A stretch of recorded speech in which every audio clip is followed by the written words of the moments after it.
और इसका शेल भी आप देखिए बहुत ही क्रिस्पी लग रहा है। ठंडा होने के बाद इनको स्टोर करके रख सकते हैं, ये कई दिन तक खराब नहीं होते, इनकी शेल्फ लाइफ अच्छी लंबी होती है। ये देखिए आप, बहुत ही अच्छे बने हैं। अंदर पूरी ड्राई फ्रूट्स की स्टफिंग है, बहुत अच्छे से स्टफ्ड हैं। बहुत हेल्दी वर्जन है ये स्वीट डिश का, क्योंकि ये मैदा से नहीं बने, आटे से बने हैं और इसमें बहुत कोई शुगर ज्यादा यूज नहीं हुई है, तो आप इसको गिल्ट फ्री होके खा सकते हैं। हाय, वेलकम टू देसी कुकिंग नेटवर्क। आज मैं एक स्वीट डिश की रेसिपी आप लोगों के साथ शेयर करने जा रही हूँ, जो कि ईरान की फेमस स्वीट डिश है, जिसको वहाँ पे शक्करबुरा कहते हैं। हमारे यहाँ के शक्करपारे ईरान के शक्करबुरा से इंस्पायर्ड हैं। इसके लिए मैं एक टूल यूज करूंगी जिसको मगाश कहते हैं। इसका लिंक मैं डिस्क्रिप्शन में शेयर कर दूंगी। तो चलिए फिर ये अमेजिंग सी रेसिपी बनाना स्टार्ट करते हैं। व्हीट फ्लावर, गेहूं का आटा 250 grams, 2 cups, butter 100 grams, 7 tablespoon, baking powder half tea spoon, सावर क्रीम 5 टेबलस्पून। आप सावर क्रीम की जगह योगर्ट, दही, कर्ड भी ले सकते हैं, 5 tablespoon. 1 egg yolk, 1 teaspoon vanilla extract. आप वनीला एक्सट्रैक्ट की जगह रोज वाटर भी यूज कर सकते हैं, गुलाब जल। 1 टीस्पून शुगर। सबको अच्छे से मिक्स कर लेंगे। अब इसके अंदर हम पानी ऐड करेंगे, तो पानी हम ग्रेजुअली ऐड करेंगे। तो पहले मैं थोड़ा पानी ऐड कर देती हूँ। इसका जो आटा लगा के तैयार करते हैं वो बहुत टाइट भी नहीं होता और बहुत सॉफ्ट भी नहीं होता। जैसे रोटी का आटा लगाते हैं हम, बस उसी कंसिस्टेंसी का हमको इसका आटा लगाना है। डो लगकर तैयार हो गया है और मैंने डो लगाने के लिए हाफ कप पानी लिया था, जिसमें से 1 टेबलस्पून के जितना पानी बचा है और पूरा पानी कंज्यूम हो गया। 10 मिनट्स के लिए इसको रेस्ट करने के लिए रख देंगे। रेस्ट करने के लिए हम इसलिए रखते हैं जिससे कि डो वो सॉफ्ट हो जाए और ये ज्यादा स्मूथ हो जाएगा 10 मिनट्स में। जब तक ये रेस्ट कर रहा है हम इसके अंदर की फिलिंग के ऊपर वर्क करेंगे। शक्करबुरा की फिलिंग के लिए अखरोट लिए हैं 250 ग्राम्स, जो कि 2.25 कप के बराबर है। इसको हम कोर्सली ग्राइंड कर लेंगे। ये इस तरीके का ग्राइंड हुआ है कि इसके वॉलनट के पार्टिकल्स दिख रहे हैं। इस तरीके से ग्राइंड करना है। कंडेंस मिल्क डालेंगे अभी इसके अंदर। ये देखिए मैंने अभी 2 टेबलस्पून डाल दिया है, और अगर ये अच्छे से बाइंड नहीं हुआ तो मैं इसके अंदर और कंडेंस मिल्क डालूंगी।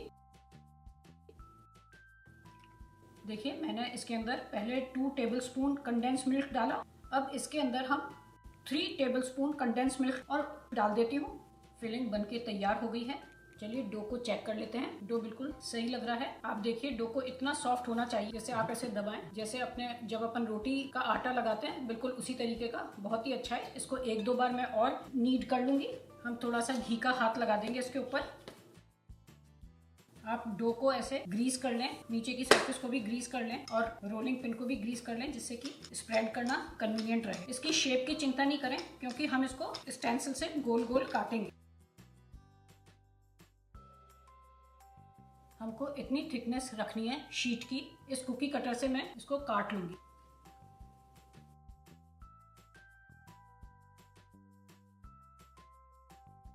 देखिए जितना भी हमारा डो था उससे हमने इतनी शीट रोल करके तैयार करी है। तो ये मेरी फिलिंग है। इसको मैं इस तरीके से शेप दे दूंगी।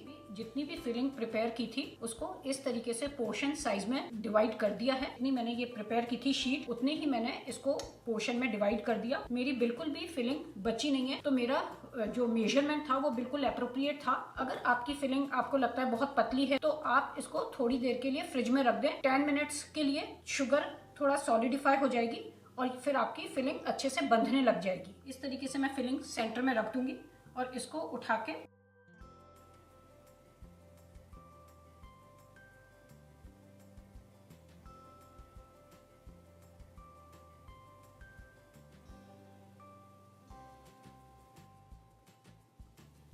देखिए नीचे से ये ऐसी है, ऊपर से ऐसी शेप दे देंगे। ये एक टूल है जिसको कहते हैं मगाश, क्रिम्पिंग के लिए होता है। इसके ऊपर ये पैटर्न देने के लिए होता है। मैं इसको इस पिंच करूंगी और हल्का सा ऊपर लिफ्ट करूंगी। तो आप देखिए जैसे मैंने ऐसे पिंच किया और हल्का सा ऊपर लिफ्ट किया, फिर उसके बराबर में ही मैं ऐसे करूंगी, ऐसे।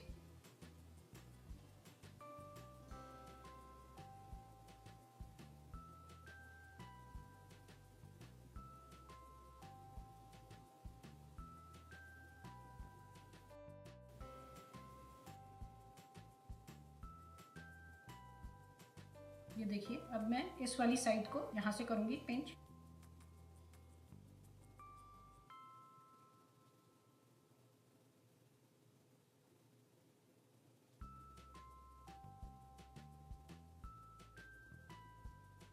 देखिए, ये पैटर्न इस मगाश टूल से बनके तैयार हुआ है। इसी तरीके से मैं बाकी सब इन शीट्स के ऊपर भी फिलिंग भर के और इस तरीके का पैटर्न डालूंगी। चलिए मैं आपको एक और बना के ऐसे दिखाती हूँ।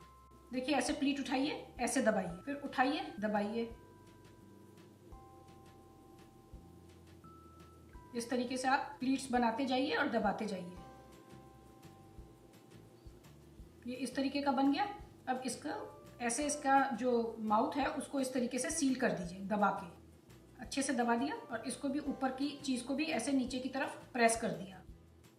फिर अब आप इसको इस साइड से इस तरीके की शेप दे दें, थोड़ा फ्लैटन कर दें। अब इसके ऊपर हम डिजाइन बनाएंगे इस टूल से। जो टूल है उसको मैं ऐसे इस एंगल पे रखूंगी, ऐसे सीधा नहीं रखना, एंगल पे रख के पिंच करूंगी ऐसे, और हल्के से धीरे से उठाऊंगी। तो आप देखिए, इस एंगल पे पिंच करना है, उठाना है।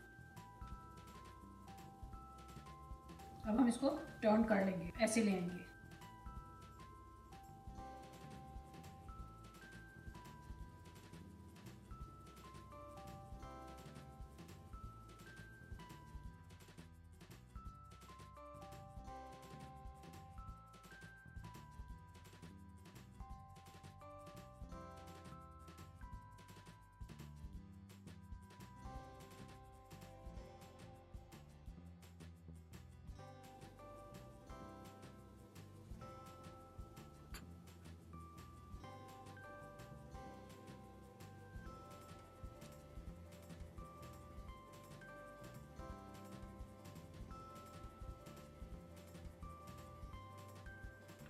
देखिए, इस तरीके का पैटर्न ये बनके तैयार हुआ है।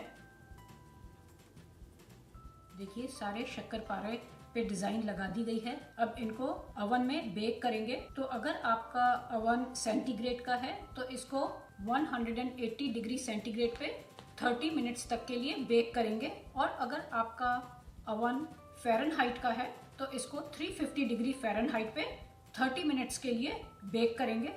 तो चलिए फिर इसको बेक करना स्टार्ट करते हैं।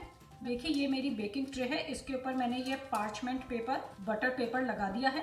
इसके ऊपर मैं इनको इस तरीके से रख दूंगी। मैं 30 मिनट्स इसको बेक करने के बाद आपको ये लिखा। हमारे ईरानियन शक्कर बूरा ओवन में से बेक होकर आ गए हैं। इनको 30 to 35 मिनट्स लगे ओवन में बेक होने के लिए। देखिए, ये इस तरीके के बेक हुए हैं, बहुत ही अच्छे बेक हुए हैं। अभी ये गर्म है, तो गरम गरम के ऊपर मैं एप्रिकॉट जैम लगा रही हूँ। वैसे तो ये अपने आप में ही बहुत डिलीशियस होते हैं, बहुत टेस्टी होते हैं, मगर आप इनके ऊपर जैम की या हनी की एक कोटिंग कर दें तो इनका टेस्ट और ज़्यादा इन्हेंस हो जाता है। ठंडा होने के बाद इनको स्टोर करके रख सकते हैं। ये कई दिन तक खराब नहीं होते, इनकी शेल्फ लाइफ अच्छी लंबी होती है। अब अंदर से भी चेक कर लेते हैं कि ये कैसे बने हैं। ये देखिए आप, बहुत ही अच्छे बने हैं। अंदर पूरी ड्राई फ्रूट्स की स्टफिंग है, बहुत अच्छे से स्टफ्ड हैं, और इसका शेल भी आप देखिए बहुत ही क्रिस्पी लग रहा है। बहुत ही रिलैक्सिंग और बहुत ही इंटरेस्टिंग होता है ऐसा पैटर्न बनाना। बहुत अच्छे बनके ये तैयार हुए हैं। बहुत हेल्दी वर्जन है ये स्वीट डिश का, क्योंकि ये मैदा से नहीं बने, आटे से बने हैं, और इसमें बहुत कोई शुगर ज्यादा यूज नहीं हुई है, और इनको ऑयल में फ्राई नहीं करा गया, इनको बेक करा गया है। तो आप इसको गिल्ट फ्री होके खा सकते हैं। अब मैं टेस्ट करके बताती हूँ आपको। बहुत ही अच्छा फ्लेवर आ रहा है ड्राई फ्रूट्स का, कंडेंस मिल्क के साथ जो बहुत स्वीट सा फ्लेवर है, और ऊपर जो जैम, एप्रिकॉट जैम की जो लेयर है, इन सब चीजों का कॉम्बिनेशन बहुत ही अच्छा फ्लेवर आ रहा है। आप बनाइए, आपको ये जरूरी पसंद आने वाले हैं। ये एक स्वीट डिश है जो कि आप मॉर्निंग ब्रेकफास्ट में या इवनिंग स्नैक्स में ले सकते हैं। आपके घर में गेस्ट आए तब भी उनके लिए सर्व करने के लिए एक बहुत अच्छा ऑप्शन है, एक अच्छा एपिटाइजर है। अगर आपको मेरी ये रेसिपी पसंद आई हो तो please remember to give me a like, subscribe, and do not forget to press the bell icon. Thank you so much for watching this video. I will see you in next video. Till then, thanks. Bye.